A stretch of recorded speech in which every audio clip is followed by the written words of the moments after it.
एक गांव में शारदा नाम की एक प्रबल और समझदार औरत रहा करती थी। गांव में सभी उसकी प्रशंसा किया करते थे और उसे अपना आदर्श भी मानते थे। इसका कारण था उसकी मेहनत और लगन, जिसके दम पर उसने अपने बच्चों को बड़ा किया और गांव के सरपंच की भूमिका भी निभाई। पर शारदा दो लोगों के सामने हार गई थी। उसके दो बच्चे किंजल और अंकुश। किंजल और अंकुश की एक बुरी आदत थी, बीड़ी पीने की। उन्हें समझाते हुए शारदा, बुढ़ापे में मेरी तकलीफ क्यों बढ़ा रहे हो तुम दोनों? क्या तुम्हें पता नहीं ये बीड़ी पीना कितना हानिकारक होता है? हाँ माँ, सब कुछ पता है, पर मरना तो सभी को है, तो क्यों ना जिंदगी का मजा लेकर मरे? क्यों, सही कहा ना अंकुश? मैं तो बिल्कुल नहीं छोड़ने वाला, चाहे कुछ भी कर लो। मेरी बात याद रखना, दोनों बहुत पछताओगे अगर अपनी आदत नहीं सुधारी तो। शारदा की बातें सुन किंजल और अंकुश दोनों ही बीड़ी पी धुआं हुआ में उड़ाते हैं। शारदा अपना सिर हिलाकर अंदर चली जाती है। वो जानती थी कि बच्चों को पूरा समय ना देने के कारण दोनों बच्चे बुरी संगत में पड़ गए थे और इसी कारण लोग उसके परवरिश पर बातें बनाते थे। पर शारदा हार मानने वालों में से नहीं थी। कुछ समय बीतने पर शारदा को अपनी बेटी किंजल के लिए एक अच्छे घर का लड़का मिल गया था, जिसका नाम था मानव। किंजल के लिए उसने वहां पर बात चलाई।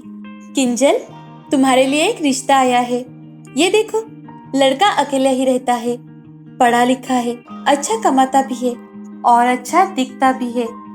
मुझे कोई दिक्कत नहीं है इससे शादी करने में। किंजल ने हाँ कहने पर शारदा उसकी शादी मानव से करवा देती है। मानव एक बहुत ही नेक दिल और खुशनुमा इंसान था।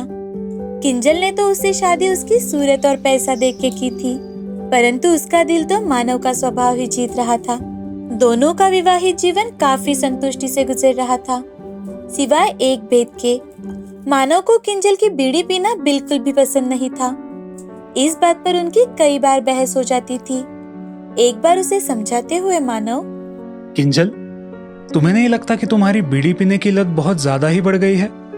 मेरी मानो तो तुम इसे धीरे धीरे छोड़ दो।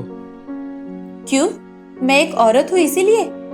देखो मानव, मुझे तुम्हारी सारी बातें अच्छी लगती है, बस ये रोकना टोकना मुझे बिल्कुल नहीं जमता। किंजल, तुम्हारे औरत होने की बात नहीं है, नशा करना ही गलत होता है। मैं खुद एक आदमी हूँ और डॉक्टर भी।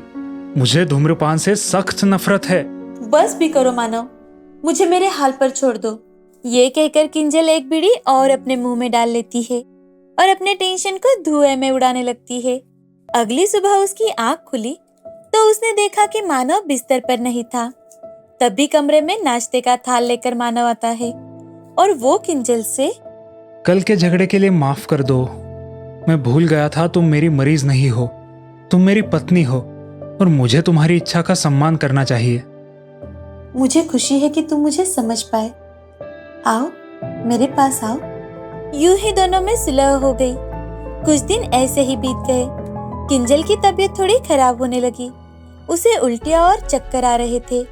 उसने सोचा शायद मौसम बदलने से हो रहा होगा, इसीलिए वो मानव से दवाइयां लेकर खा लेती है।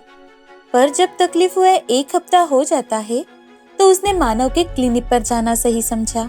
मानव, मेरी उल्टियां रुक ही नहीं रही है, तो मैंने सोचा कि क्लिनिक पर ही आ जाओ, टेस्ट करने से पहले।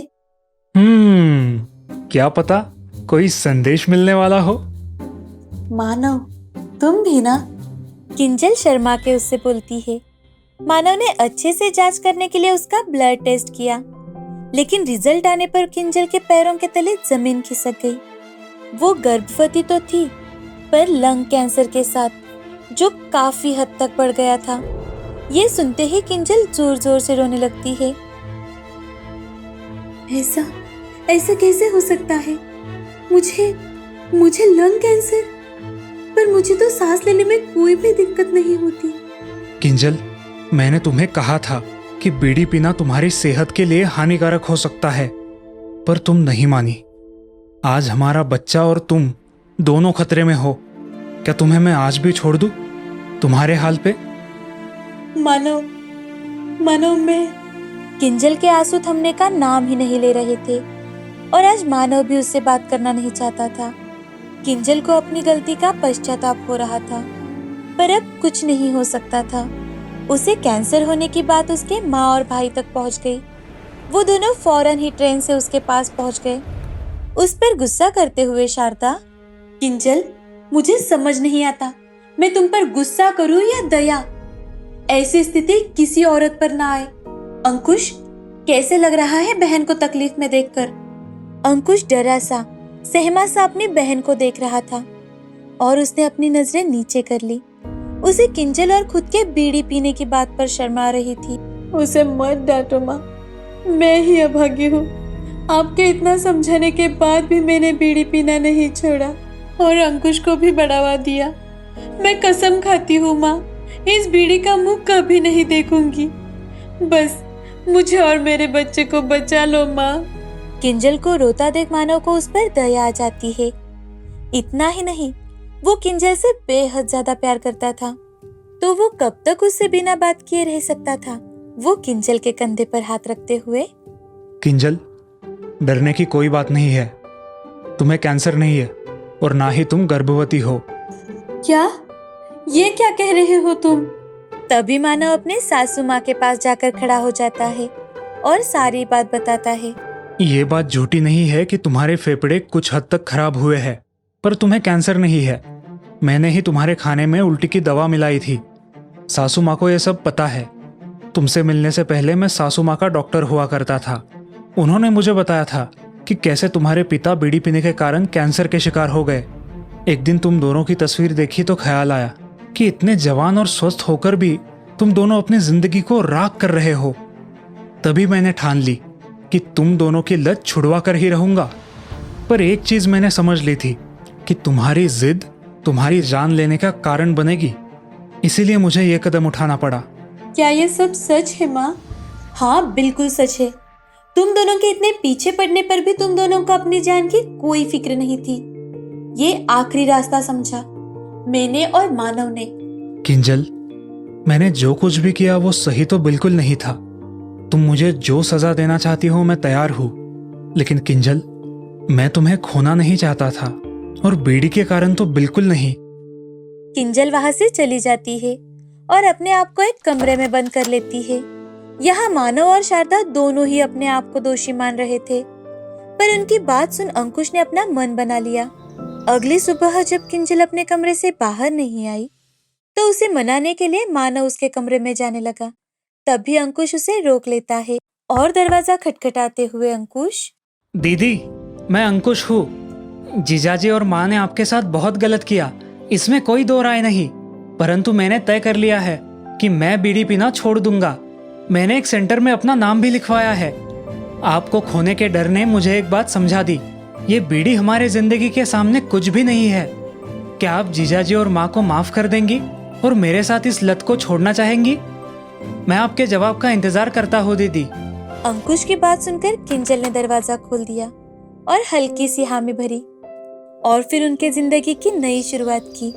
किंजल और अंकुश के लिए यह समय संघर्ष से कम नहीं था, पर वो जानते थे कि मानव और शारदा दोनों ही उनकी ढाल बनकर उनके पीछे खड़े थे।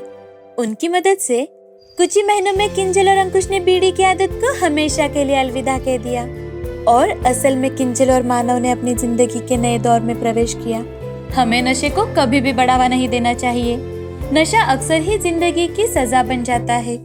बहुत समय पहले की बात है। नागपुर नाम के शहर में एक छोटी सी बस्ती में विजय नाम का एक आदमी रहा करता था। विजय के परिवार में विजय की पत्नी कमला और बेटी सूची थी। विजय मजदूरी का काम किया करता था, लेकिन विजय अपनी बेटी को खूब पढ़ाना चाहता था। विजय दिन रात मेहनत कर पैसे कमाता था और अपनी बेटी की पढ़ाई की हर जरूरत पूरी करता था। सूची भी बहुत मेहनती और होशियार लड़की थी। सूची को घर के हालात और अपने पिता के दिन रात के मेहनत का पूरा एहसास था। सूची हर साल अपने स्कूल में फर्स्ट आती थी। अब सूची 10th में थी। सूची ने पूरे साल बोर्ड के एग्जाम की बहुत अच्छे से तैयारी की थी। अब कुछ ही दिनों में 10th के रिजल्ट आ जाते हैं। सूची पूरे जिले में फर्स्ट आती है। उस दिन विजय की खुशी का तो ठिकाना ही नहीं था। दूसरे दिन विजय बेटी सूची को साथ लेकर एक बड़े होटल में जाता है। फटी धोती और फटी कमीज पहने एक व्यक्ति अपने 15-16 साल की बेटी के साथ एक बड़े होटल में पहुंचा। उन दोनों को कुर्सी पर बैठा देख एक वेटर ने उनके सामने 2 गिलास ठंडे पानी के रख दिए और पूछा, आपके लिए क्या लाना है? विजय ने पहले अपने चारों ओर बैठे बड़े बड़े लोगों की ओर हिचकिचाती हुई नजरों से देखा और धीमी आवाज में वेटर से कहा, जी मैंने मेरे बेटी को वादा किया था कि यदि तुम कक्षा 10 में प्रथम आ जाओगी तो मैं तुम्हें शहर के सबसे बड़े होटल में एक डोसा खिलाऊंगा। इसने वादा पूरा किया। कृपया इसके लिए एक डोसा ले आओ। तभी वेटर ने विजय से पूछा, और आपके लिए क्या लाना है? जी मेरे पास एक ही डोसे के पैसे हैं। कृपया आप मेरी बेटी के लिए एक डोसा लेकर आओ। मुझे कुछ नहीं चाहिए। विजय की पूरी बात सुनकर वेटर अपने होटल मालिक के पास गया और पूरी कहानी बताकर उस वेटर ने अपने मालिक से कहा, सर मैं इन दोनों को भरपेट नाश्ता कराना चाहता हूँ। अभी तो मेरे पास पैसे नहीं है सर, इसलिए इनकी बिल की रकम आप मेरे सैलरी से काट लेना। तभी उस होटल मालिक ने उस वेटर से कहा, तुम चिंता मत करो, आज हम होटल की तरफ से इस होनहार बेटी की सफलता की पार्टी देंगे। कुछ ही देर में सारे होटल वालों ने मिलकर एक टेबल को बहुत अच्छी तरह से सजाया और बहुत ही शानदार ढंग से सभी उपस्थित ग्राहकों के साथ उस गरीब बच्चे की सफलता का जश्न मनाया। होटल मालिक ने सूची को एक बड़े थैले में 3 डोसे और पूरे मोहल्ले में बांटने के लिए मिठाई उपहार स्वरूप पैक कर दी। इतना सम्मान पाकर आंखों में खुशी के आंसू लिए विजय और सूची अपने घर चले गए। समय बीतता गया और एक दिन वही सूची आईएएस की परीक्षा पास कर उसी शहर में कलेक्टर बन गई। सूची ने सबसे पहले उसी होटल में एक सिपाही भेजकर कहलाया कि जी आपके होटल का मालिक कौन है? जी मैं हूँ, कहिए आपको क्या चाहिए? जी मैं कलेक्टर ऑफिस से आया हूँ। आज कलेक्टर साहिबा आपके होटल में नाश्ता करने आएंगी। क्या सच में हमारे होटल में कलेक्टर साहिबा नाश्ता करने आने वाली है? जी हाँ, आपने बिल्कुल सही सुना। अब मैं चलता हूँ। होटल मालिक और सारे होटल वालों ने तुरंत एक टेबल को अच्छी तरह से सजा दिया। ये खबर सुनते ही पूरा होटल ग्राहकों से भर गया। कलेक्टर रूपी वही लड़की होटल में मुस्कुराती हुई अपने माता पिता के साथ पहुंची। होटल में उपस्थित सभी सूची के सम्मान में खड़े हो गए। होटल के मालिक ने उन्हें गुलदस्ता भेंट दिया और ऑर्डर के लिए निवेदन किया। तभी सूची ने खड़े होकर होटल मालिक और उस वेटर के आगे नतमस्तक होकर कहा, शायद आप दोनों ने मुझे पहचाना नहीं। मैं वही लड़की हूँ जिसके पिता के पास दूसरा डोसा लेने के लिए पैसे नहीं थे और आप दोनों ने मानवता की सच्ची मिसाल पेश करते हुए मेरे पास होने की खुशी में एक शानदार पार्टी दी थी और मेरे पूरे मोहल्ले के लिए भी कुछ मिठाई पैक कर दी थी। आप दोनों का एहसान मैं सदैव याद रखूंगी।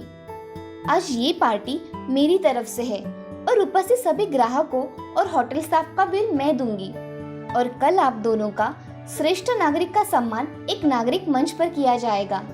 सभी उपस्थित लोग कलेक्टर साहिबा की ये बात सुनकर तालियां बजाने लगे। होटल मालिक और उस वेटर की आंखें भर आई कि उस लड़की ने ये सब बातें याद रखी थी। उपस्थित सारे लोगों ने बड़े खुशी से उस वेटर और होटल मालिक के उनके किए गए कार्य की प्रशंसा की। अगले दिन होटल मालिक और उनके सहकारी वेटर का बड़े ही सम्मान के साथ नागरिक मंच पर सम्मान किया गया।